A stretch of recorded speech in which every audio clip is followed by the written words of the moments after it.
একটা সারা আমার একবারে কষ্টের সরকারের কোনো বরাদ্দ সারার লাগিয়া নাই, কিন্তু আমি দেখলাম যে সারা যদি না দেই আস্তে আস্তে দিবাই নিবাই না আস্তে আস্তে আমি যদি সারা না দেই তাহলে গাছ বড় না হইলে বাচ্চা বড় হওয়ার মতো বাপ রেখা হইব কেটায়। এই সারায় কি পরিমাণ আম দিব আপনারা কোনো ধারণাই নাই।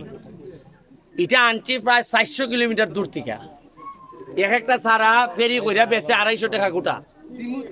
আগামী বছরে আপনারা যদি যত্ন করতে পারেন আম পাইবা, এখানে 9টা 10টা 12টা করে আম পাইবা। তাও এটা আম রূপালি আম, আমরা স্থানীয় আমের মতো না, এটা অনেক মিঠা। আমি আপনারা বুঝবা যে আমি কিতা কইরা যাইতেছি, এটা আমি মরার পরে বুঝবা। আপনারা পরবর্তী প্রজন্ম বুঝবো যে আমি কিতা কইরা যাইতেছি।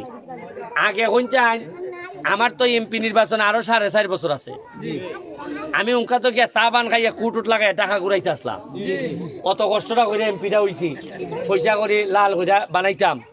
আমি কেন এই গাম বার করতেছি, কারণ আমি জানি যে আমার সবচেয়ে বড় সফলতা আমার জানাজার সময় হইব। আপনারা ভালোবাসা জানাজার যাইবা, এটাই আমার বড়, আমার আখেরাত আগ গাইতেছে। আমি আপনার কাছে অনুরোধ করি, নিজের মনে করেন আপনার গরু আমি আমার ফুলাটারে লজিং রেখে গেলাম, এই একটা সারা দিয়া গেলাম। দেখি একটা সারা দেবেন, এটার সিস্টেমটা আমি দেখাই আপনারা রে।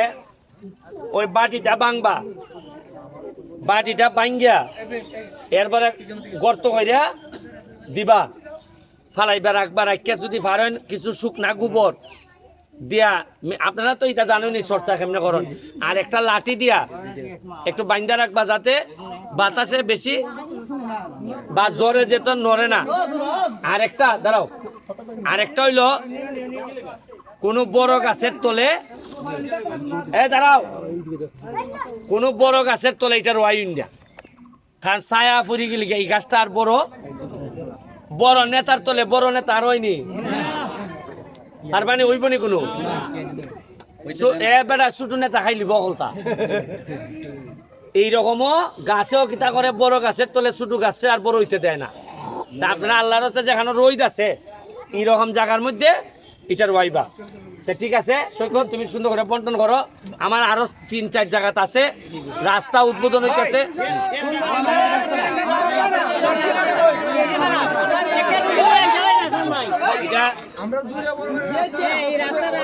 এটা গিয়া উঠছে না এটা সব রাস্তা আমি বানাই ওই আগামীবার এমপি থেকে বিদায় নিব। আপনারা চিন্তা করেন, একটু বাদ থাকতো না।